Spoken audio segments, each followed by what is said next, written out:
China అయితే ఇవాల్టికి కాదు గానీ, భవిష్యత్తు కోసం ఏదో పక్కా ప్లానే చేసుకుంటున్నట్టుంది.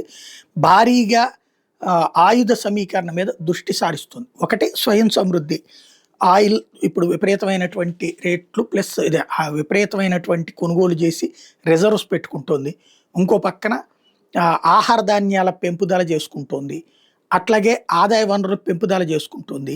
విపరీతంగా ఆయుధాల్ని సమీకరించుకుంటోంది. ఎస్పెషల్లీ అణ్వాయుధాల్ని సమీకరించుకుంటోంది. అలాగే ఎయిర్‌క్రాఫ్ట్ క్యారియర్‌లు పెద్ద ఎత్తున తీసుకొస్తుంది. 2030 నాటికి 6 ఎయిర్‌క్రాఫ్ట్ క్యారియర్స్‌ని బిల్డప్ చేసుకోవడానికి రెడీ అవుతోంది.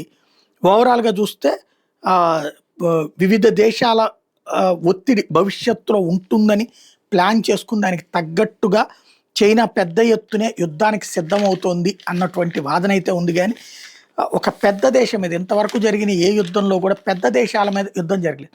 ఒకటో ప్రపంచ యుద్ధం, రెండో ప్రపంచ యుద్ధం సందర్భంలో జరిగినటువంటి అట్లాంటి యుద్ధాలు. ఇప్పుడు అట్లాంటి యుద్ధానికి కూడా ముందుగానే ప్రిపేర్ అవుతోంది చైనా అన్నది లెక్క చెప్తున్నారు.